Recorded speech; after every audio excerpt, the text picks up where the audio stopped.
paralelo, sigue a continuación de lo que es poblaciones, porque nosotros hablamos del tamaño poblacional, crecimiento poblacional, todo eso que tiene que ver con la dinámica de una población, pero para eso tenemos que, piensen ustedes que tienen que saber cómo medir la abundancia. ¿Cómo van a determinar la abundancia de una población? ¿Cómo van a saber si la población crece, decrece o permanece estable si no toman datos? Entonces, en esta clase de hoy, lo que vamos a ver qué pasa, cómo se toman los datos, cómo crecen las poblaciones, pero cómo se hace en campo para poder poder recabar esa información.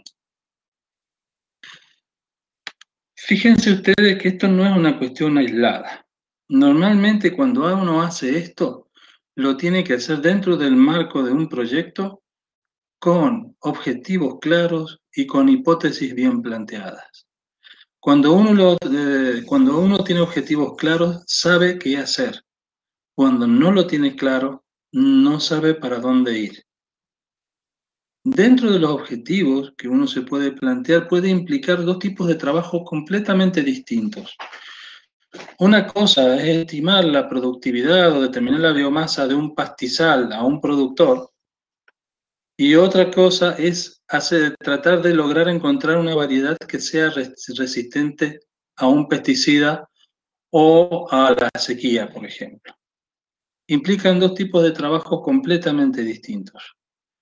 El del pastizal podemos imbuirlo dentro del nivel de organización de ecología, comunidades o de poblaciones, mientras que el que les mencioné en cuanto a resistencia a salinidad o algún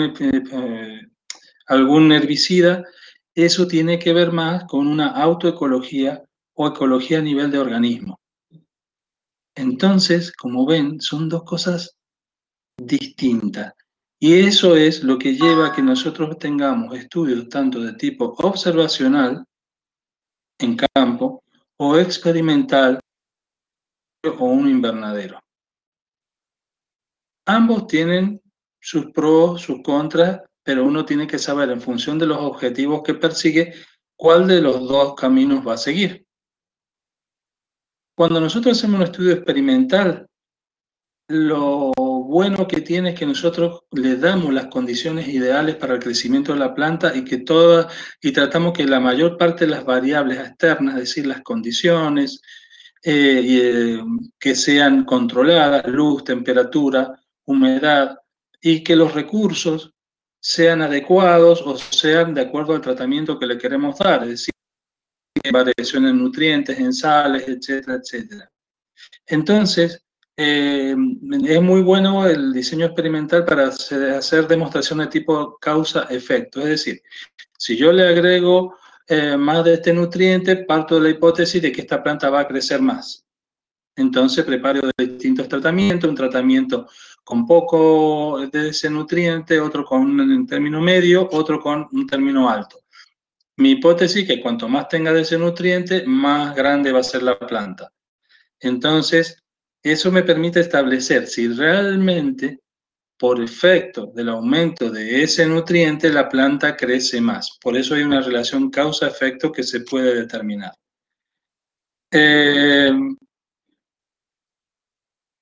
La escala de estos estudios, al ser un ensayo, es bastante acotada, ¿sí?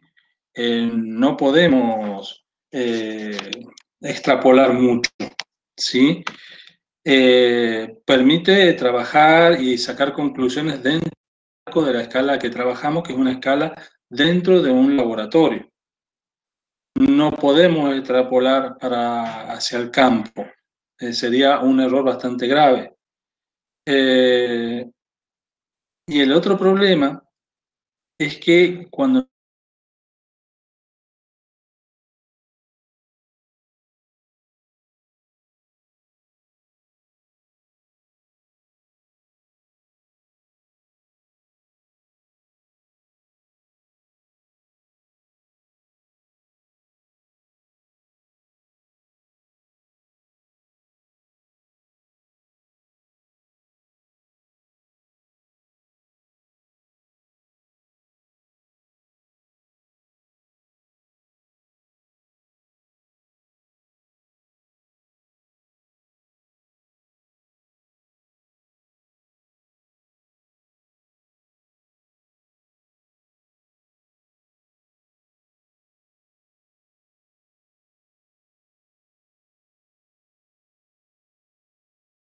observa, qué es lo que ocurre ahí. Si nosotros queremos saber por qué ocurre ese patrón que nosotros observamos, muy probablemente tengamos que recurrir a la experimentación. Pero bueno, sí nos permite detectar relaciones entre ciertos procesos. Por ejemplo, podemos detectar un tipo de suelos versus otro y que la vegetación cambie. Podemos detectar también una textura de suelo en la cual se vea favorecida más una maleza que otra. Entonces podemos detectar ciertos patrones de distribución dentro de nuestro campo de cultivo de la especie que sea. Otra cuestión buena que tiene que podemos hacer estudios a múltiples escalas. Podemos trabajar a escala cerca de 1 a 1, como trabajar a escala 1 en 5000. Entonces, el trabajo multiescalar en ese sentido es bastante interesante. Pero no podemos estar seguros. Es decir, nosotros podemos obtener evidencia de que es el suelo el que estaría influyendo en la aparición de ciertas especies en ese lugar. Pero decimos el suelo, las características edáficas, el tipo de suelo, pero no sabemos si qué aspecto del tipo de suelo, o qué nutriente, o si es el pH, si es la salinidad, qué será del tipo de suelo, lo que realmente está provocando la mayor parte de la respuesta. Y eso es difícil porque la situación de condiciones, recursos en campo es mucho más compleja que en laboratorio o en un invernadero. Entonces, muy complejo. Hay técnicas específicas para poder determinar la relación causa-efecto en campo, en estudios observacionales, pero no es tan, ¿cómo les diría yo? Tan fuerte como hacer un experimento. Nosotros vamos a seguir el camino de los estudios observacionales, es decir, ¿por qué? Porque es lo que más hace el agrónomo. El agrónomo justamente tiene que en campo desarrollar mucho su ojo, observar mucho, estudiar mucho el campo, los campos de cultivo que tiene bajo su responsabilidad. Y eso hace que con el tiempo se vaya agilizando la capacidad de observación y la capacidad de detectar patrones que después va a llevar a que se diseñe un proyecto para confirmar ciertas observaciones. Entonces vamos a tomar nosotros ese caminito. Vamos a la siguiente diapositiva. Esa imagen y ese texto que he copiado y pegado está en el artículo que van a tener subido junto a la clase al Drive. ¿Sí? Ahora bien, nosotros tenemos que hacer observaciones, ¿sí? Y tenemos que definir una cosa. Tenemos capacidad de contar a todos los individuos de una población o a todas las especies de una comunidad sin que se nos escape ninguna. O realmente lo que vamos es a tomar una estimación de la abundancia de lo que hay en ese lugar, porque es imposible abarcar a todos los individuos de esa población. Lo primero que les mencioné es el censo, y lo segundo, que es lo que más se usa, es el muestreo. Solamente los seres humanos hacemos censos cada 10 años para nuestras poblaciones, y así todo, no están todos los seres humanos de un país incluidos. Entonces lo normal que se hace en ecología es realizar un muestreo que no es más que una estimación representativa de la abundancia de esa población. Por cierto, en la fotografía ven a sus compañeros en el año 2017 realizando justamente un muestreo.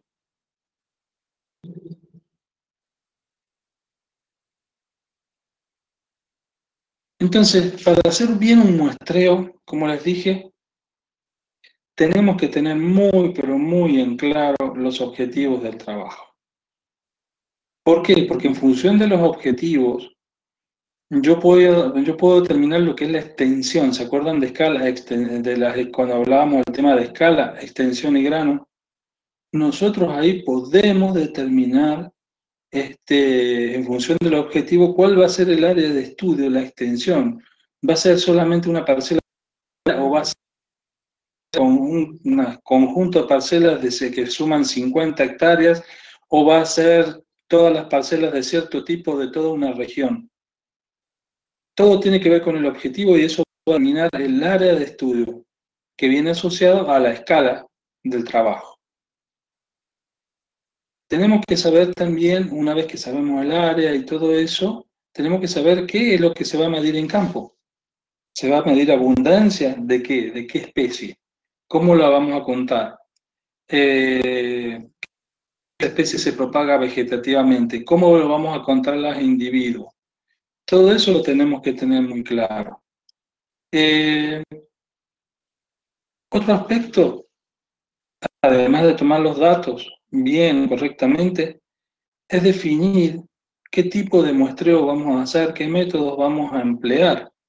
Mucho tiene que ver las cuestiones biológicas, las características de la especie que tenemos, pero también tiene mucho que ver la disponibilidad económica para aplicar unas metodologías u otras. Por ejemplo, a mí me encantaría medir nutrientes en el suelo con espectrofotometría de gases, muy rápido, ultra preciso, pero extremadamente costoso. Entonces prefiero medir nutrientes en función de métodos volumétricos, ¿sí? Que son mucho menos costosos, son un poco menos precisos, pero en costo es casi 100 veces más barato. Entonces, eso vamos a ver de cuántos recursos en total contamos, ¿no? También, por supuesto, todo eso dependerá de cómo es el área que tenemos bajo estudio. Si se trata de un valle, una ladera, por ahí queremos mostrar muy bien una quebrada, pero resulta que las paredes son muy verticales y no las podemos mostrar. No tenemos los elementos de seguridad, no tenemos y tenemos que llegar a un punto de que no podemos hacerlo. Entonces, tenemos que tener muy claro todo eso.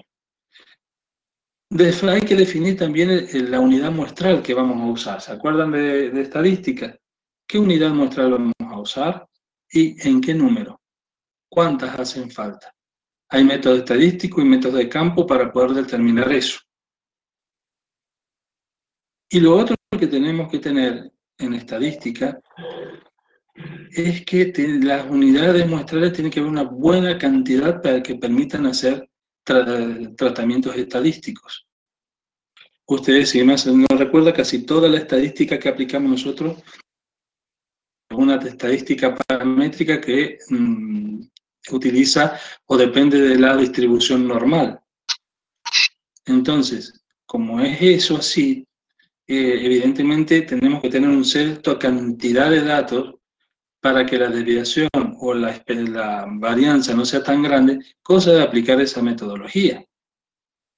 Entonces, un número mínimo de muestras y además tiene que ver repeticiones.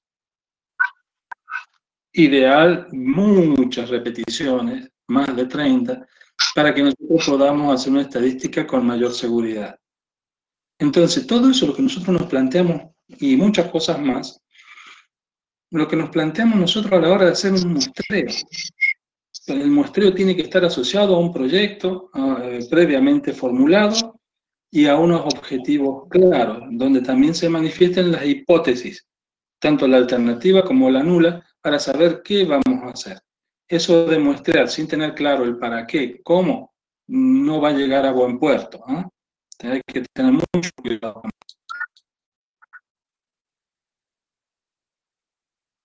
Y vamos a empezar para definir, ya cuando hemos definido qué tipo de muestreo, qué vamos a ir haciendo, tenemos que ir definiendo algo, que es que tenemos que ver qué patrón qué patrón de distribución tienen los organismos. Los patrones de distribución pueden ser 3. Ahí se me han corrido una diapositiva. Agregado, uniforme o aleatorio. ¿Se acuerdan que lo vimos el miércoles pasado? El agregado, que es la primera imagen, la probabilidad de que dos organismos ocupen el mismo espacio es alta. Es baja en el uniforme y la misma probabilidad en el patrón aleatorio. ¿Se acuerdan de eso? Sí, profe. Vamos bien, entonces. Sí. Hoy, como ven, es una cuestión más metodológica. Ahora bien, muchas veces nosotros no tiene muy claro, es decir, vamos a un campo, por ejemplo, que tenemos que desmontar, tenemos que talar todo, pero hay ciertas especies que pueden ser beneficiosas y no las queremos eliminar. Pero no sabemos que hay tanta maraña de vegetación que no nos permite ver bien claro cuál es el patrón de distribución. Para eso primero hacemos un muestreo, tomamos datos, hacemos el test estadístico descriptivo, es decir, media, mediana, moda, varianza, desviación estándar, todo eso, y hacemos lo que es la relación varianza-media. ¿Sí? Cuanto mayor es la varianza, más dispersión de los datos hay e incluso más cero puede haber. Cuanto menor la varianza, más concentrados los datos, más parecidos entre sí. Entonces, se da la siguiente situación. Si tenemos que, después de analizar los datos, la varianza, la relación varianza-media, es decir, dividiendo varianza por la media, es menor que 1, el arreglo es uniforme. Si es mayor que 1, es agrupado, y si es igual o cercano a 1, es aleatorio. ¿Sí? Y eso es fácil, porque si vos, esa relación, si la media es más que la varianza, evidentemente va a dar un número menor que 1. Si la varianza es mucho mayor que la media, y bueno, el dato va a ser mayor que 1. Lo interesante del caso de acá es el juego de la varianza. Y en ecología, la varianza a veces, por la variabilidad que se presenta en campos vírgenes, en áreas silvestres, la varianza es a veces más importante en ecología que la media, que el promedio. Bastante más importante.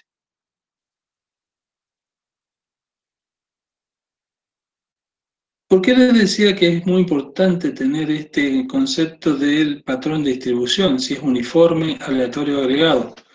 Porque eso va a depender en gran medida, no solamente eso, pero en gran medida va a depender de eso, el tema de qué tipo de muestreo vamos a hacer. Si uno es sistemático, aleatorio o estratificado. Entonces, normalmente, un patrón de distribución uniforme se puede hacer un muestreo de tipo sistemático. Uno aleatorio, se hace un tipo de muestreo aleatorio, y el agregado tiene un patrón de tipo de muestreo asociado que es el estratificado. Lo tienen arriba a la derecha de ustedes, el tipo de muestreo en relación al patrón de distribución. Otra cuestión es el método de muestreo, ya sea por puntos, por líneas, muestreo por cuadrados, ¿sí? Ahí ya lo vamos a ver, quiero ver algunas cositas primero y después volvemos a eso.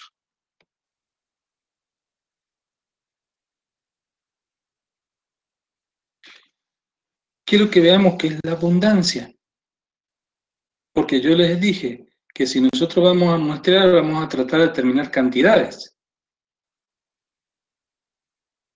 Si vamos a demostrar y determinar cantidades, entonces tenemos que determinar la abundancia.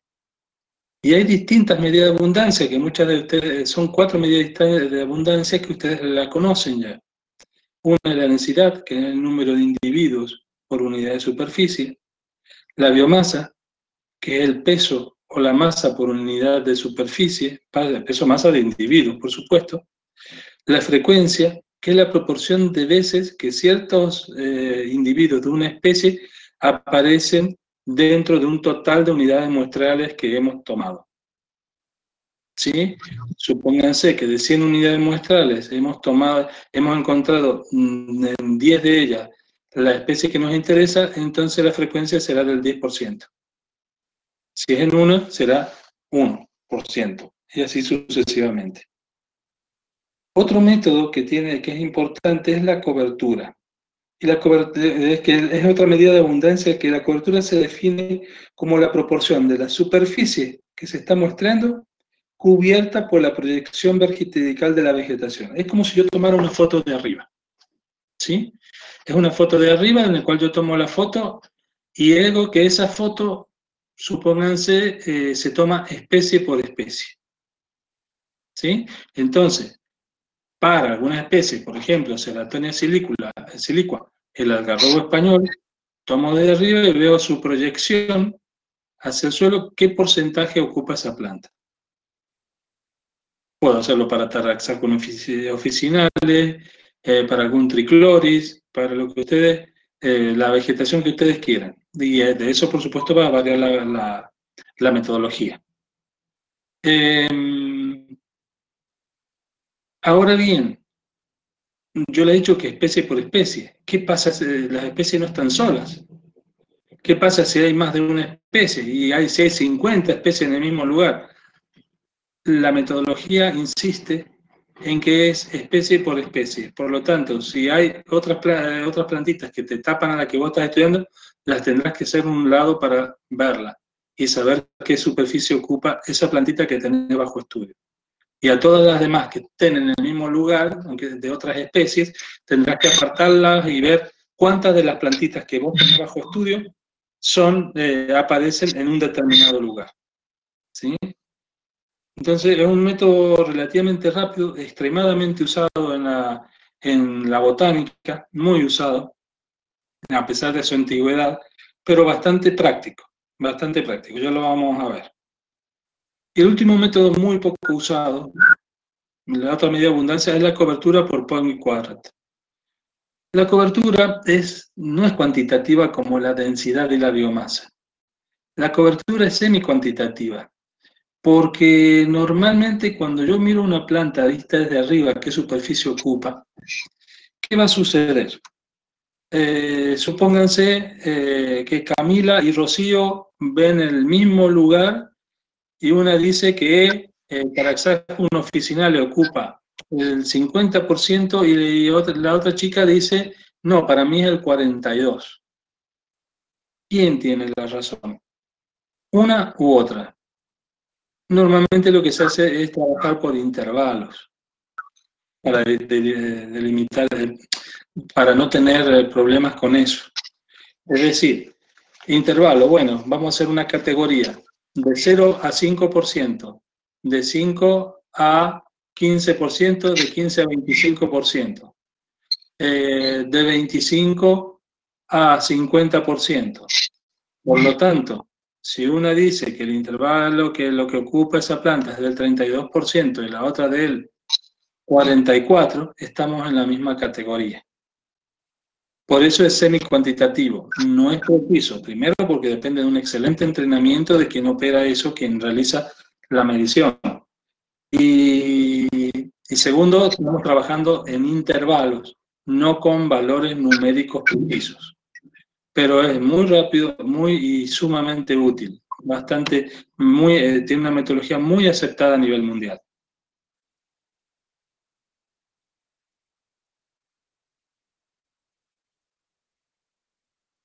La cobertura por Poincare se utiliza muy poco, simplemente yo se las comento para que sepan cómo es, pero esto está hecho para pastizal y está hecho para parcelas muy, muy pequeñas, como puede ser tal vez el jardín de una casa.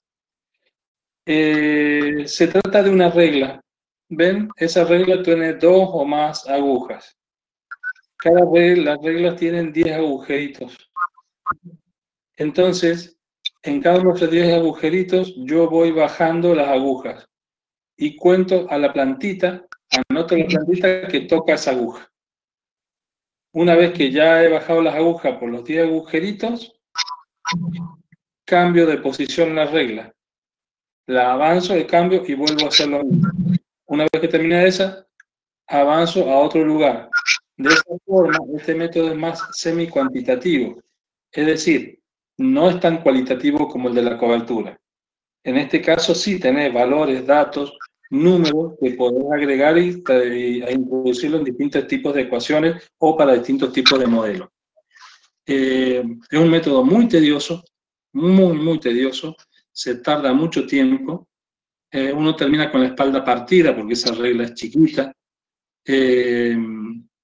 Y se utiliza para casos puntuales, para ensayos, por ejemplo, para ensayos en parcelas chicas, por ejemplo, un nuevo tipo de siembra o la respuesta a un fertilizante. Para eso se utiliza, ¿no? Pero no es para estudios de campo a gran escala, no, porque no terminarían nunca.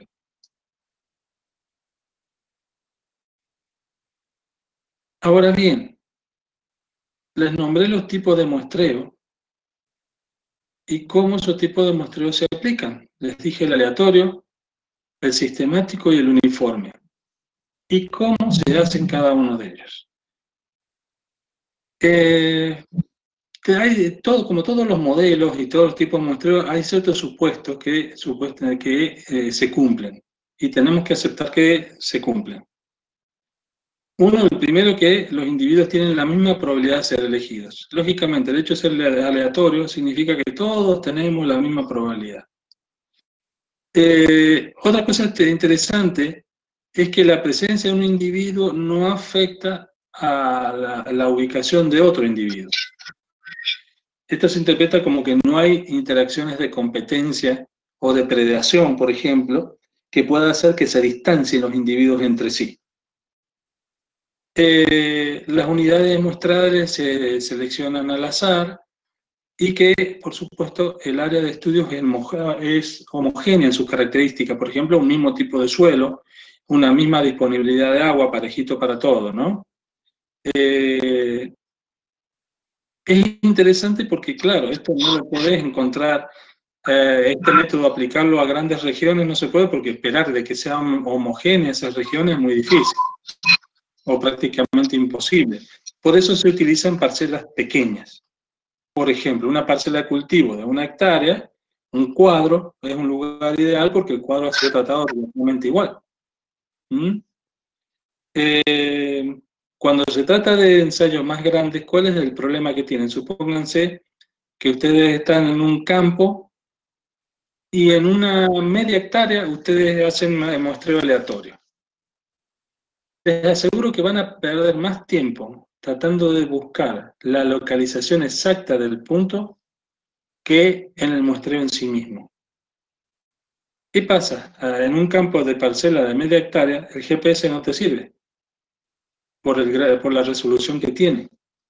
Entonces vos tenés que poner estacas alrededor del área, numeradas, y más o menos tratar de saber en qué, es como jugar a la batalla naval o al submarino, saber en qué punto te encuentras. Si en el A7, en el B8, en el D44. Es difícil, entonces cuesta al principio ubicarse espacialmente con esta metodología. Ahora, en laboratorio, para ensayos, es igual. No, siempre y cuando las características gráficas y de condiciones sean parecidas.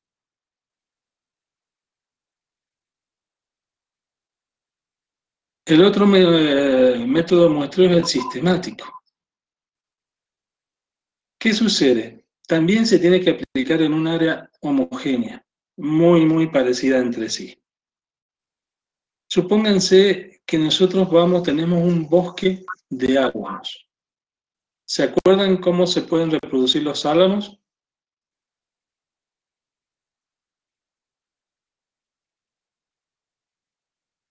Por estaca. Digan. ¿Cómo, profe? Se escucha mal. ¿Cómo se pueden reproducir los álamos o propagar los álamos? ¿Lo hacen por semillas solamente? ¿Cómo lo hacen? ¿Por esqueje, profe? Eje. ¿Qué más? Botánica, morfológica, botánica sistemática. ¿Por rizomas? Lo hacen en realidad por raíces gemíferas. ¿Sí? Al igual que el chañar. Entonces, supónganse que sea todo homogéneo y vos tenés un suelo homogéneo con buen riego. Sí, dale, Belén. Que lo interrumpa, pero hay alguno de los chicos que ha dejado el audio abierto y no lo escuchamos bien a usted cuando habla. Ah, bueno, creo que ahora lo han cerrado. Bueno. Hay uno, pero como entran por otro lugar y no se identifican, no sé quién es. A mí me parece el número código nada más, ¿ven? Claro, profe, a mí también me aparece como código. ¿Y no lo puedes Claro, desear? Pero claro, a ustedes les aparece como código y no tengo el nombre de ustedes. Debe ser por la forma en que se entra. Ya vamos a tratar de averiguar cómo entrar bien derecho para que no tengan para que sepamos quién es quién. gracias. Volviendo al tema de los álamos. Supongan que usted tiene una forestación de álamos abandonada, irregular, que se ve que los álamos han surgido por motus propios y nadie los ha controlado, o los han controlado muy poco y han tenido la suerte de tener buena disponibilidad de agua. Entonces, si ustedes hacen un muestreo de tipo sistemático, van a estar muestreando distintas plantas, pero genotípicamente puede que sea el mismo individuo, que se ha propagado vegetativamente mediante raíces gemíferas. Entonces, si tenemos un área, no sabemos dónde comienza un el otro. Entonces, muy probable con un muestreo aleatorio estaríamos muestreando varias veces sobre el mismo individuo. En esos casos, por ejemplo, uno preferiría un muestreo sistemático. En ese muestreo sistemático hay equidistancia entre los puntos de muestreo y se aplica para un tipo de distribución uniforme, en la mayoría de los casos. Lo que se hace es dibujar una grilla, ¿sí?, en un mapa, y como trabajo previo a ir al campo, y se selecciona al azar un vértice de esa grilla, que puede ser un cuadrado con muchos rectángulos, como tienen en la figura ustedes ahí, y se selecciona el punto cero, supóngase un vértice. Y uno va con esa grilla, la apoya sobre el mapa, por supuesto, todo a escala, y uno pone al azar nada más que lo que es el punto de uno de los vértices. Y el resto, supónganse el punto cero, ahí en el dibujo. Y el resto va a ser equidistante. ¿Qué ventaja tiene esto? Que así, de esa forma, yo estoy seguro que te aumentan las probabilidades de que muestre a más tipos de álamos. Y también se utiliza para cuando nosotros no tenemos ninguna información de una región. Supónganse un pastizal. Los pastizales, cuando lo ves de lejos, parecen todos muy uniformes. Pero por ahí tenés, supónganse que ustedes están interesados en una maleza pequeñita, que ustedes suponen que tienen cuscuta en un cultivo, y como el cultivo tapa todo, no saben realmente, la cuscuta no se ve porque es rastrera. Entonces, como no sabemos, no lo podemos ver a los ejemplares de esa planta, tenemos que hacer un muestreo que abarque todo, porque no sabemos si esta planta está concentrada en un lugar, qué patrón de distribución tiene, no lo sabemos. Entonces, cuando no tenemos en claro cuál es el patrón de distribución, porque no se suele ver la especie, porque está tapada por otras especies, cuando ocurren cosas así, nos conviene hacer un muestreo sistemático, equidistante, porque incluso nos va a permitir detectar variabilidad espacial, o nos va a permitir saber que por el ángulo inferior de la grilla es donde más se acumula esa especie. A simple vista no lo podíamos saber. Y muchas veces se utilizan muestreos sistemáticos como muestreos previos, para tener una información de base sobre un área de la cual no se tiene conocimiento. Es bastante importante.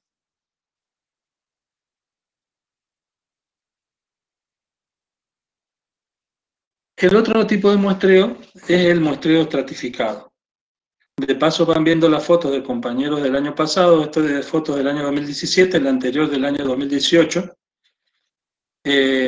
para ver de la que se han salvado este año. Así tendríamos que haber estado ya ahora en esta semana de octubre, todos ahí tirados espectacularmente, solamente 6 horas al sol, espectacular. Se han salvado este año. Estos chicos están haciendo un muestreo sistemático. ¿Por qué? Porque están en campo de cultivo. ¿Qué sucede con el estratificado? Es muy común. ¿Se acuerdan que habíamos hablado de que en la naturaleza lo más normal es que la distribución de la mayoría de los organismos vegetales y animales sea agregada? Y cuando es agregada se utiliza el muestreo de tipo estratificado.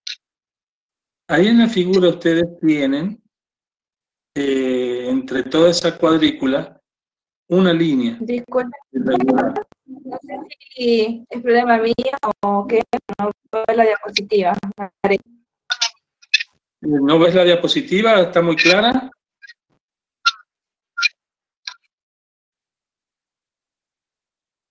Perdón, ¿la diapositiva hay algún problema que no se vea?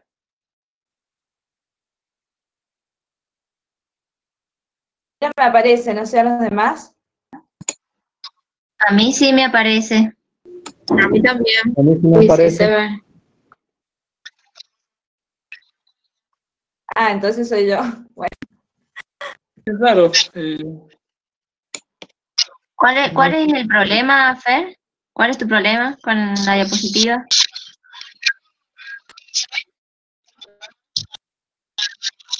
Tal vez por la conexión, depende si está rápido o no.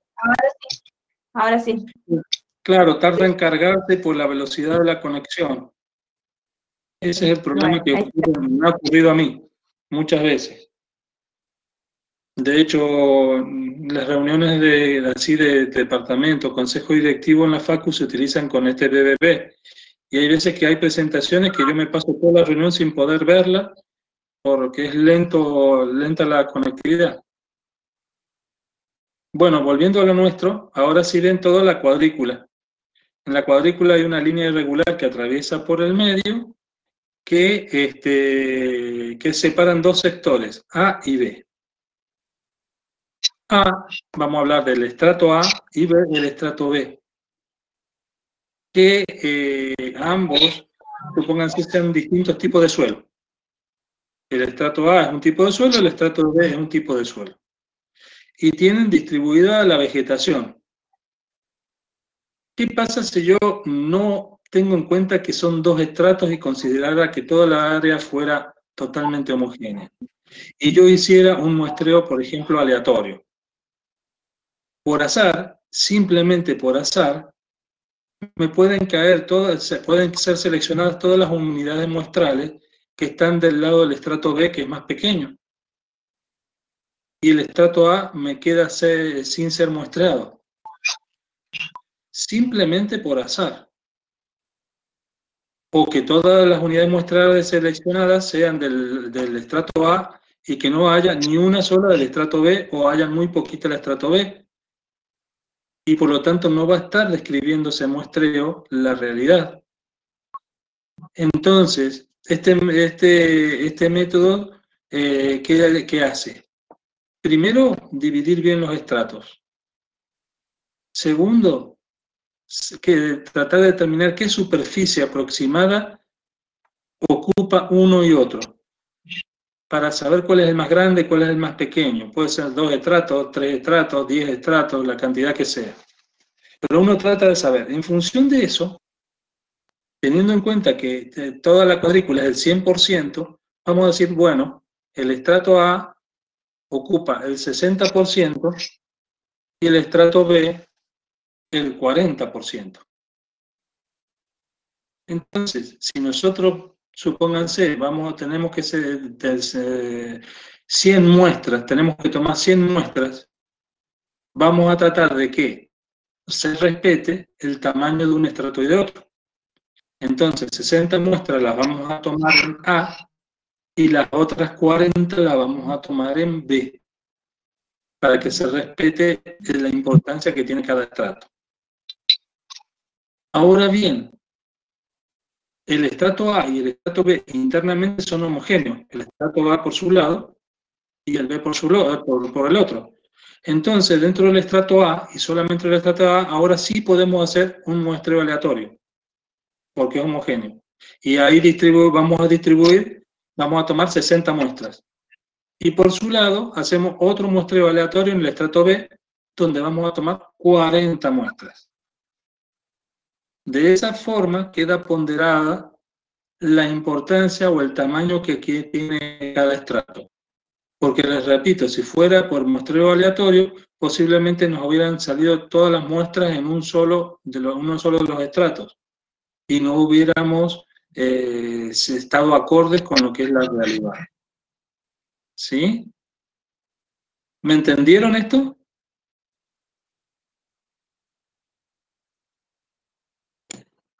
Sí, profe. Sí, profe.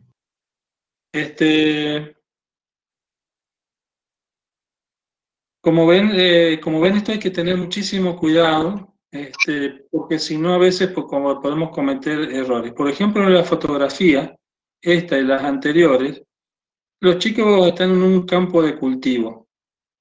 ¿Ven? Están ahí en el INTA, en las distintas parcelas que ustedes ya conocen. Por lo tanto, ahí no hay estratificación, no hay estratificación, porque cada cultivo, el agricultor, los ingenieros le han dado condiciones homogéneas porque les interesa que las plantas tengan igual vigor. Ahí lo que están haciendo las chicas, si ustedes ven bien, están con un cuadrado muestreo, que ya vamos a ver lo que es, con un cuadrado muestreo siguiendo la línea de esos frutales. En todos los casos están muestreando malezas.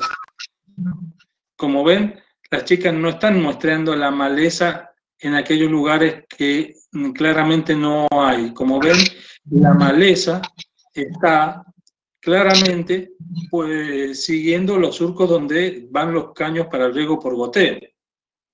Por lo tanto, si queremos mostrar maleza, tenemos que seguir, vamos a ir entre una línea y otra línea. Y también está el sentido común, cuando uno le toca hacer los muestreos, ¿no? Ahora bien, volvamos un poquito unas diapositivas atrás.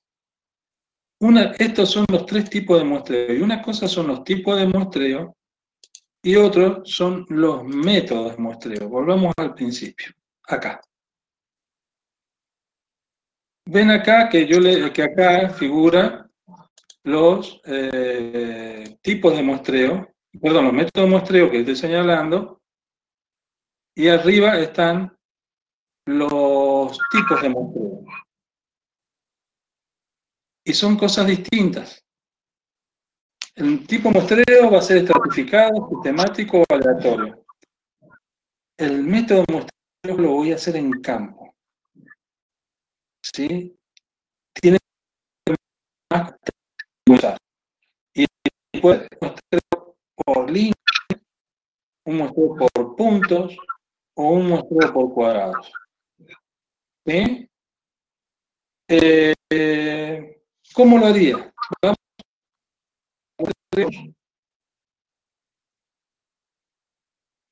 Si vamos, vamos a ver si pasa la diapositiva. Supónganse, voy a aprovechar este cuadrado. Muestreo por puntos sería esto. Yo tomo, a ver, vamos a ver que si es muestreo por puntos, yo agarro y en una cuadrícula selecciono los puntos para ser muestreado. Ese, me salió al azar ese punto, todo me salió al azar eso, y bueno, por azar me salen esos puntos y esos son los que son muestreados. Cuando es por línea, no. En lugar de puntos, yo selecciono una línea. Entonces, dentro de este cuadrado, yo lo que hago es trazar una línea, trazar distintas líneas. ¿Ven? Y yo solamente cuento las plantas que son tocadas por esa línea. Si una planta no es tocada por 0,001 milímetro, no la cuento. Tiene que ser tocada por la línea, por más que esté pegadita, que la distancia sea de 3 micras. Y no la toca la línea, la planta no la cuento. ¿Estamos? Eso les tiene que quedar muy claro. Entonces, se tiene que determinar el punto de origen de la línea al azar. Y después, las líneas que se hagan a continuación son paralelas. La distancia entre línea y línea puede ser también al azar o puede ser de tipo sistemático, se bien separadas equidistantes. Lo que hay que determinar, perdónenme con el celular, que me están llegando mensajes. Es el Papa. No, lo voy a atender en otro momento. No tengo tiempo de atenderlo ahora. Entonces, ven, esas líneas es obligatorio. ¿Qué voy a determinar yo previamente? Y la longitud de las líneas, ¿sí? ¿Cuánto van a medir de largo? Y eso tiene que estar acotado con la parcela de estudio que yo tengo, ¿sí? Y acá yo voy a sacar un solo resultado. Voy a contar todas las plantas y voy a decir, bueno, a lo largo de esa línea aparecieron 20 Guadella glauca, 30 malas hierbas espinosa, distintas especies, las voy contando y solamente las cuento y quedan, y cada línea va a tener un solo resultado. ¿Sí? Entonces, si quiero tener 10, tengo que hacer 10 líneas. Sí, adelante. Por ejemplo, si mi tipo de muestreo es aleatorio y elijo como método de muestreo el método por líneas, esas líneas van a ser colocadas al azar, porque mi tipo de muestreo es aleatorio. ¿Así sería? Así es. Perfecto. Las líneas van a ser colocadas al azar. Normalmente, si es una parcela de cultivo, ¿viste? Se elige un punto cerca de la orilla, nunca pegado a la orilla, por lo menos 4 metros del borde del cultivo, hacia adentro, para evitar el efecto por las orillas, es donde más se pisotean, ¿ven? Entonces hay altas probabilidades que la abundancia de plantas, pónganle malezas, cerca de los bordes del cultivo, pueda ser menor simplemente por pisoteo, o mucho mayor, porque si va a una sequía, la sequía, si mostramos en el borde del cultivo, justo donde está la sequía, ahí va a haber un exceso de plantas que no se ajusta a la realidad. Por eso tenemos que salir siempre del borde, nunca muestrar muy cerca de la orilla, ¿no?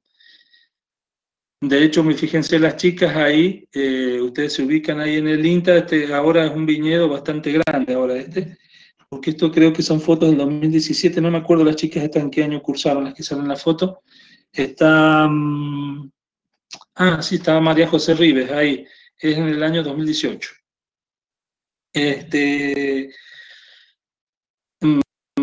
Fíjense que están muestreando no en la orilla, ellas están empezando, es la primer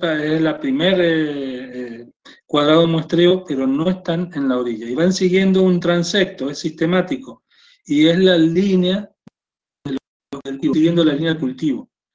En una zona así no tiene sentido hacer uno aleatorio, porque ya las líneas las tenés marcadas. Entonces hicieron un muestreo por líneas. Volviendo atrás,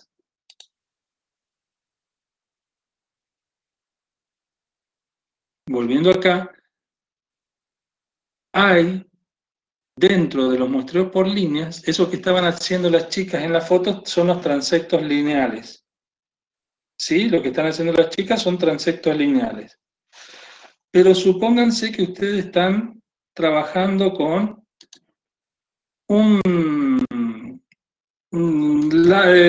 algún insecto que se oculte bajo tierra o que tenga movilidad en la tierra.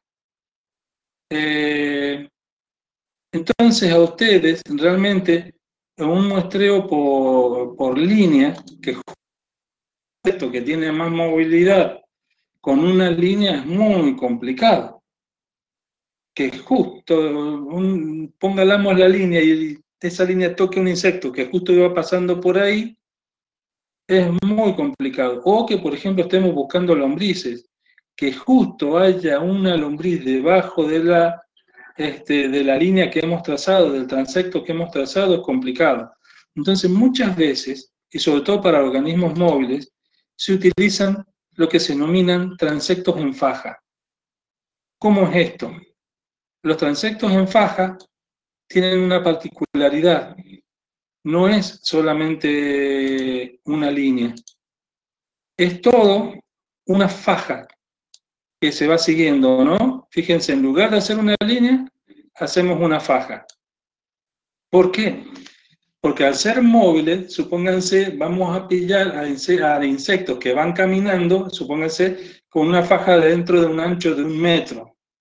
Si es un camélido, por ejemplo, un guanaco, y la faja va a tener una longitud de varios kilómetros y un ancho no menor a 1 kilómetro. Entonces, de esa forma podemos detectar organismos, más organismos móviles que si fuera con un transecto en línea. Eso, por ejemplo, se utiliza para muchos insectos plagas. No se utiliza un transecto en línea, sino que se utiliza en faja, porque justamente los insectos son bastante móviles. ¿Ven? Entonces, y es muy típico para fauna, para muestreo de fauna silvestre, es transecto en faja. No se utiliza el muestreo por línea. Los muestreos por línea, los transectos por línea se utilizan más que nada para plantas. Y el otro es el tema del método por cuadrados. El método por cuadrados es lo que van a ver en una de las diapositivas que están acá los chicos. A ver si se ve por ahí. No, pero acá en esta de acá, a ver si se ve en esta primera. Fíjense. ¿Se les aumentó el tamaño ahí?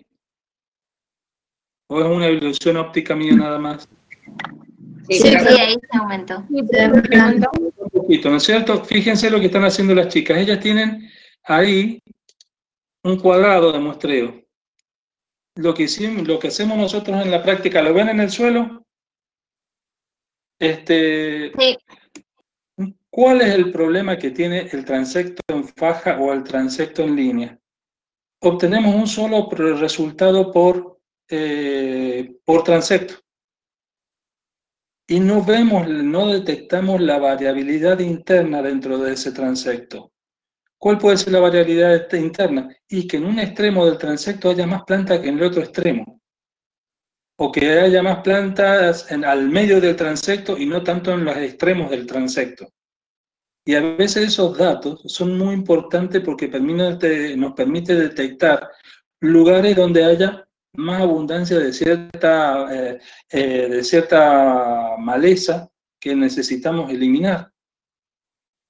Entonces, es muy importante tener la variabilidad interna e incluso sacar la media y la varianza que ocurre dentro de un transecto. Entonces, muchas veces para eso se utiliza una combinación de cuadrado de muestreo que es como una faja cortada. Es un transecto en faja, nada más que no muestreamos a lo largo de la faja, sino que tenemos un cuadrado de muestreo como tienen las chicas ahí, y lo vamos trasladando a cierta distancia equidistante. Es decir, es un cuadrado 1 metro por 1 metro, y lo ponemos ahí, y después seguimos el transecto y lo ponemos a los 2 metros. Y después lo trasladamos otros 2 metros. Entonces tenemos datos de las plantas que aparecen en cada uno de los cuadrados, y podemos ver la variabilidad interna que hay. Es extremadamente útil, sobre todo en un campo de cultivo, en el cual nosotros tenemos datos fehacientes de esa forma, si hay más malezas, por ejemplo, o una especie que no queremos, supónganse la cuscuta, si hay cuscuta o no hay cuscuta y dónde está localizada. Entonces lo que estaban haciendo ahí las chicas es un muestreo combinado, cuadrados de muestreo distribuidos a lo largo de un transecto. Entonces reúne dos cosas, la ventaja del transecto en faja y por otro lado poder determinar la variabilidad interna dentro del transecto. Y eso es lo que están haciendo ahí los chicos. ¿Sí? ¿Les quedó más o menos claro esto? Re fácil, ¿no?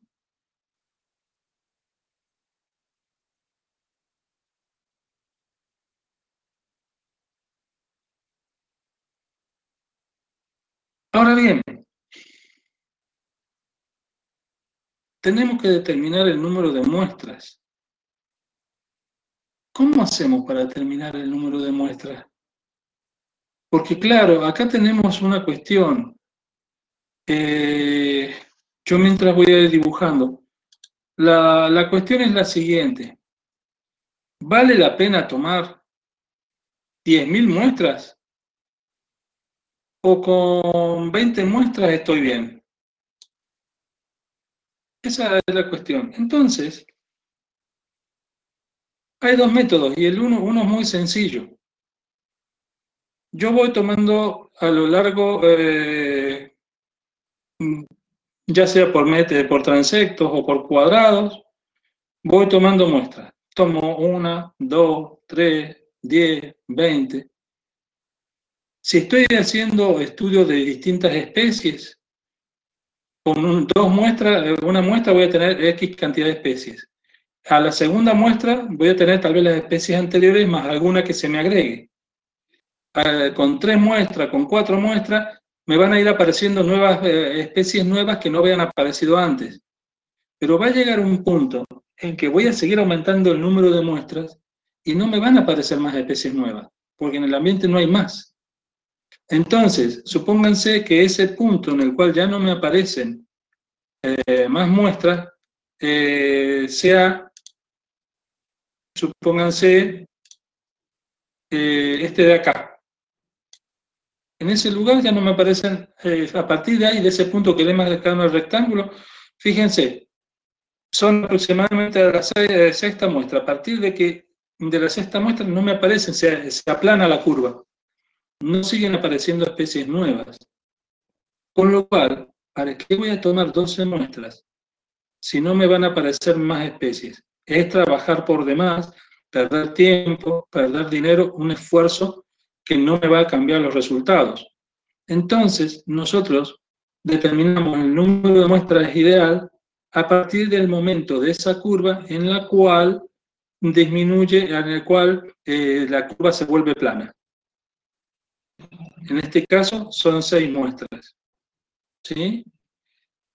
Otro método que se utiliza sobre todo para fauna y para animales móviles es el método del promedio corrido.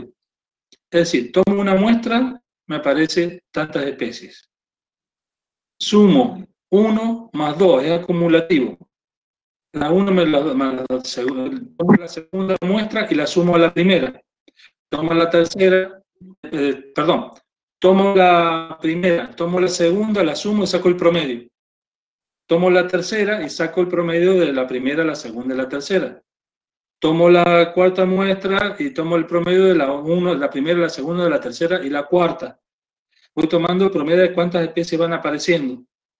Así hasta que la curva va a llegar un momento que se aplane, que normalmente en ese tipo de curva no es una curva como la que tienen en rojo, sino que suelen ser una curva tipo zigzag. Cuando deja de ser zigzag y se convierte en una curva más bien plana, a partir de ese punto es cuando nosotros estamos en condiciones de decir, bueno, hasta acá este es el número ideal de muestras. Eso se utiliza más que nada para animales que son muy, muy móviles. ¿Sí? El método del promedio corrido. Está claro, estos son métodos de campo, chicos. Hay métodos estadísticos para hacerlo, pero bueno, me pareció que ya eso va para otra materia y a mí me interesa que sepan los métodos de campo. Y para esto se hace un muestreo previo. Para todos los estudios de ecología siempre se tiene que hacer un estudio previo. Es lo que hacen ustedes cuando sean agrónomos, lo que van a hacer es ir a un campo y le piden que haga tal trabajo, pero ustedes van a ir, lo van a recorrer, van a saber qué pasa en ese campo, pero primero le tienen que echar un vistazo. No pueden empezar a decidir sin haberlo mirado antes. Entonces, esto es lo que se hace. Se va al campo y se hace un muestreo previo.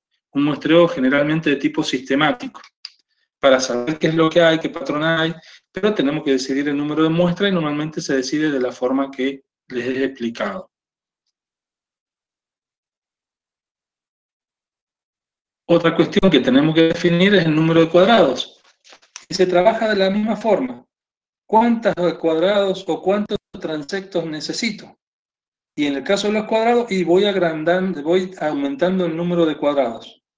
Voy aumentando el número de 4, 16, 64, 256. En cuanto al transecto, y lo hago de 1 metro, de 2 metros, de 10 metros, de 20 metros, 30 metros. Voy aumentando la longitud del transecto hasta que ya no me parezcan especies distintas. Van a ser todas iguales, las mismas, no se agregan nuevas.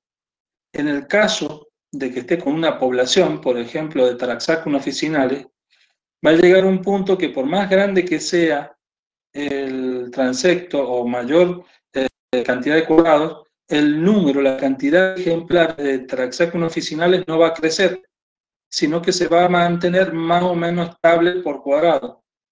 Entonces, a partir de que la curva se vuelve plana, ese es el número cuadrado que se requiere. No más, porque lo demás sería exceso de trabajo, exceso de tiempo, y no me alteraría los resultados. O sea, me daría exactamente el mismo resultado. Si tomo 50 o si tomo 16. Después tengo que saber la extensión. ¿Cuál es el área mínima que tiene que tener el área? Una parcela de 1 hectárea, media hectárea. Y también hago eso, una curva especie-área.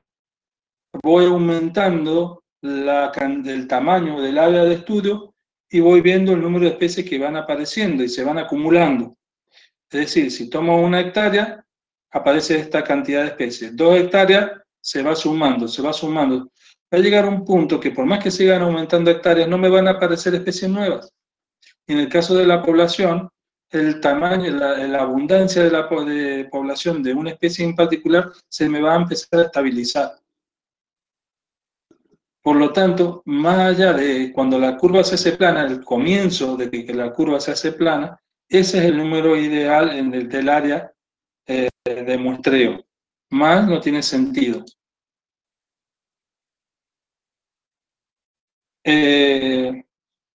Lo mismo para la distancia, esto es para transectos.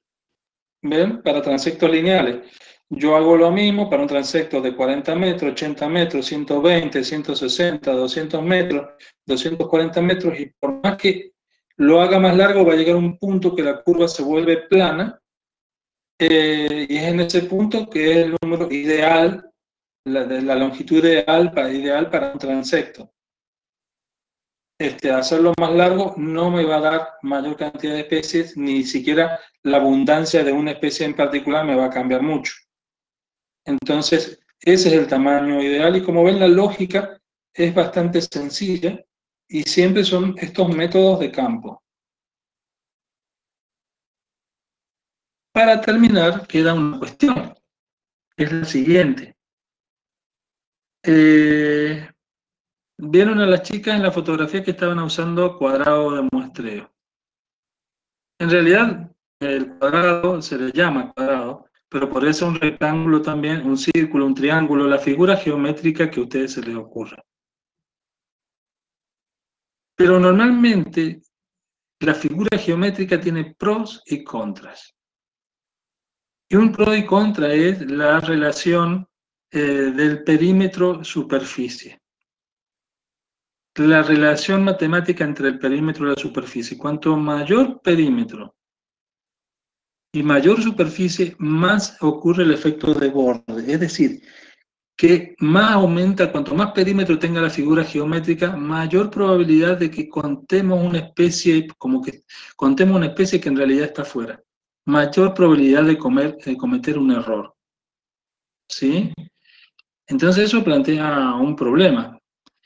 Tenemos que ser, en ese sentido, a una misma superficie, ¿cuál es la figura matemática que tiene menos perímetro? La figura geométrica, perdón. Y esa es el círculo. El círculo es la que tiene esa relación, la igual superficie menos perímetro. Menos perímetro que el cuadrado y menos perímetro que el rectángulo. Entonces sería la superficie de la figura geométrica ideal para determinar cuántos individuos hay adentro. El problema del círculo es que la mente humana cuando uno tiene que contar y sectorizar dividir en parcelitas o en cuadraditos dentro del círculo, no es tan práctico. En cambio, el cuadrado es más intuitivo para el ser humano. Y acá, por ejemplo, en este círculo, yo tal vez tendría que tal vez establecer como una pizza, ¿ven? Cortar en pedazos de pizza, pero a veces eso no es tan fácil. No es tan sencillo cortar pedacitos de pizza y bueno, ¿cuánto ocupa uno? ¿Cuánto ocupa la otro? ¿A qué superficie me representan? Entonces a veces es mucho más fácil para nosotros, por nuestra mente, mucho más fácil, más intuitivo, es el tema de los cuadrados. ¿Ven? Yo pongo un cuadrado acá, entonces yo sé que este otro cuadrado, me es más fácil saber qué porcentaje ocupa ese cuadrado respecto al total. Yo sé que un cuadrado así me va a ser el 50%. ¿Ven? Entonces es mucho más sencillo. ¿Cuál es el problema que tiene? Y que tiene más perímetro. Entonces tengo más probabilidad de cometer errores. Pero tiene una ventaja. Yo puedo ir al campo. Si yo tuviera que estudiar arbustos, imagínense que si los arbustos son grandes, tienen una altura de 2 metros, un diámetro no menor a 2 metros también, tendría que diseñar en campo un círculo que debería tener por lo menos un diámetro de 5 metros. El tiempo que yo perdería haciendo esa figura en campo es muy grande. Es más fácil ir con 3 amigos, que cada uno tenga una estaca de 4 lados y hacer un cuadrado de 4 lados. Con un amigo puesto en cada vértice. Es mucho más rápido y mucho más intuitivo. Entonces, sacrificamos la precisión por una cuestión práctica. Y me dirán ustedes entonces, ¿para qué diablos usamos un rectángulo que tiene un perímetro más grande? Y el rectángulo se utiliza fundamentalmente para estudios de gradiente. Supónganse que ustedes están en la orilla de un arroyo y hay un gradiente de humedad. Gradiente es el cambio gradual. O, por ejemplo, están en una montaña. En la ladera de una montaña y hay un gradiente de altura. Entonces, ustedes ya han observado que a mayor altura cambia la composición de especies de plantas. Entonces ustedes quieren hacer un transecto en el cual, un cuadrado muestreo en el cual se abarque toda la variabilidad de ese gradiente. Es decir, que en una de esas el cuadrado es muy cortito, muy pequeño y no me agarra toda la variabilidad. Entonces, en lugar de un cuadrado, aplico un rectángulo que vendría a ser algo parecido a un transecto en faja. Entonces, solamente para el análisis de gradiente se utiliza eso. ¿Estamos, chicos? ¿Tienen alguna pregunta?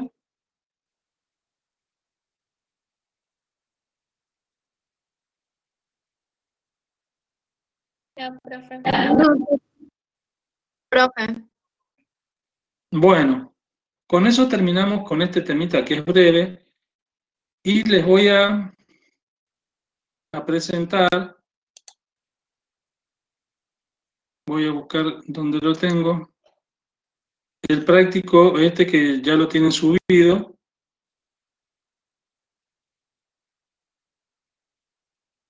que es el de poblaciones. Vamos a ver si lo encuentro donde lo tengo.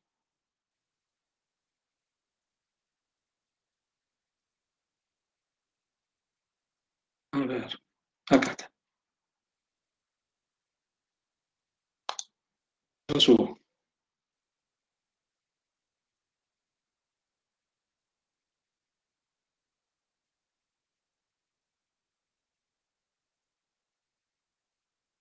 ¿Aparece?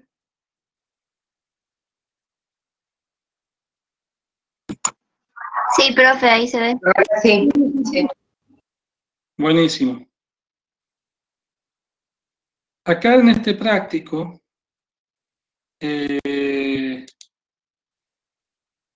perdón, no, ahí no lo están viendo bien.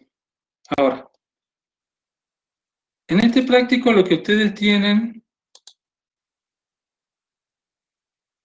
es bastante sencillo. tienen una introducción teórica y unas actividades. Por ejemplo, la primera actividad les dice: en un cultivo se ha detectado la introducción de una especie vegetal considerada maleza. Sin embargo, no está claro si se convertirá en un problema en el futuro. Para averiguar esto, el agricultor decide contratar especialistas para realizar un estudio demográfico de la especie en cuestión. Los resultados de los muestreos se presentan en la tabla 1. Aunque la información que se desprende de esos muestreos, como así también el informe final, no se ha procesado suficientemente, considérese parte del equipo y explique y fundamente. Entonces, cuando nosotros vemos qué es lo que les pide, acá tienen la tabla superior, la tabla 1. Y le da los estadios, semillas, plántulas, juveniles y adultos. Y número de semillas que se producen en cada estadio, es decir, la que es la fecundidad. Lo que hay que hacer básicamente es una tabla de vida, porque les pide en el punto 1, explique la curva de supervivencia de la población. Entonces tienen que sacar la supervivencia específica por edad. ¿Cuántos descendientes dejará cada individuo de la población? Entonces, ahí ustedes tienen los datos del número de individuos por estadio, tienen número de semillas que producen por estadio, que es la fecundidad, y tienen que sacar la fertilidad. ¿Sí? La fertilidad tienen que sacar para responder esa pregunta. ¿Cuánto tiempo dura una generación? Es decir, el tiempo generacional. ¿La población crece, decrece o permanece estable? Entonces tienen que sacar la tasa intrínseca, la R chiquitita, para saber si va a permanecer, pero previamente tienen que sacar el R grande sub 0, que es la tasa neta de reemplazo, para poder aplicar las fórmulas.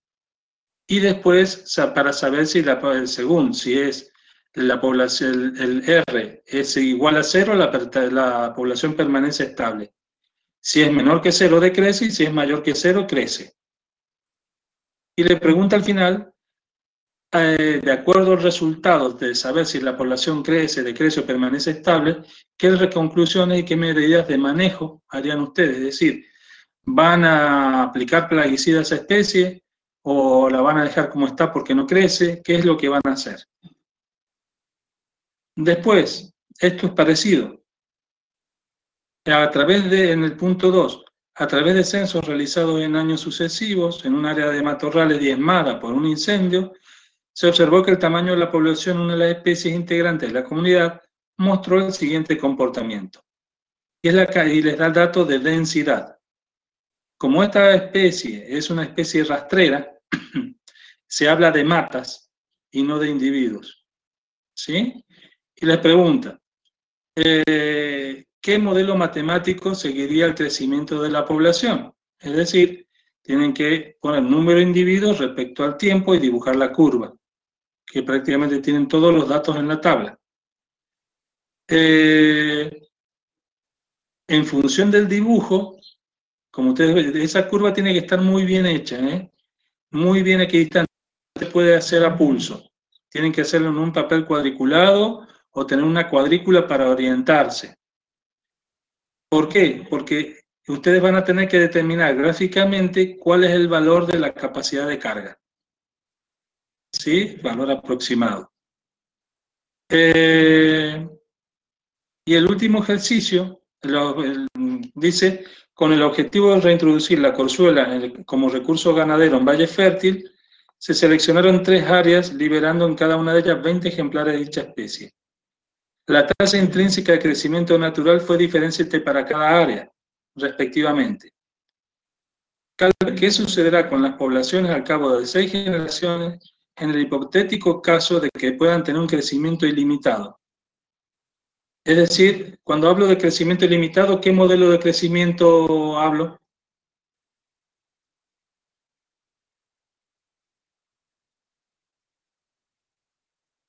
Fuerte.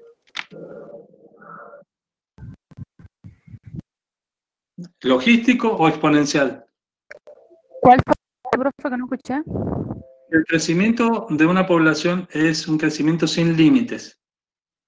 ¿Eso estamos hablando de un modelo logístico o un modelo exponencial? Exponencial, ¿o no, profe?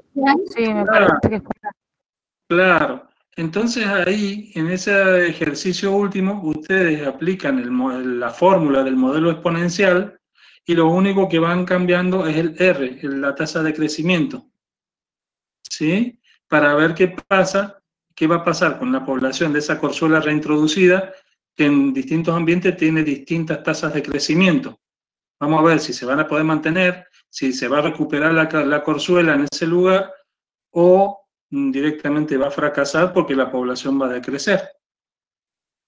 La corzuela, chicos, es la oveja, digamos, la cabra que existía en nuestra región antes de la llegada de los españoles y que trajeron su propio ganado. Es más chiquita que una cabra, pero tiene una particularidad. Cuando come la vegetación no arranca como hace y desgaja como hace una cabra, sino que corta. Otra ventaja que tiene, con lo cual, otra ventaja que siempre le gusta a la vegetación, las hojas maduras. No le gustan los renovales, como así le gusta a las cabras. El problema que tienen es que le encantan los renovales. Plántula que está germinando se la comen. Bueno, esta especie no se la come.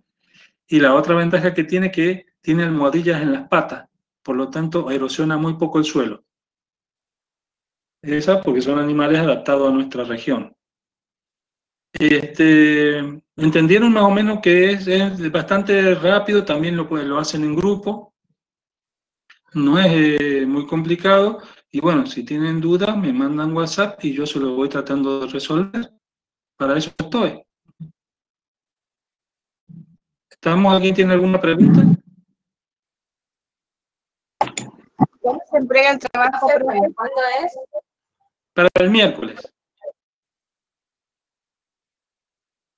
El lunes lo tienen feriado, así que pueden trabajar en ecología todo el día lunes.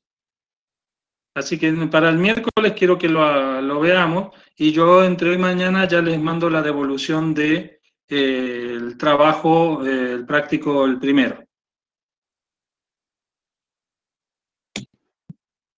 Bien.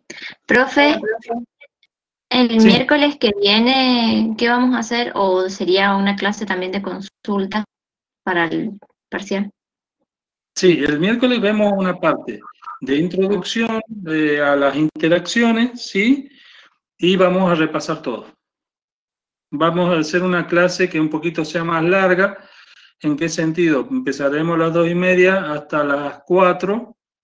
Descansamos, nos desconectamos un ratito, unos 15 minutos, y seguimos. ¿Les parece?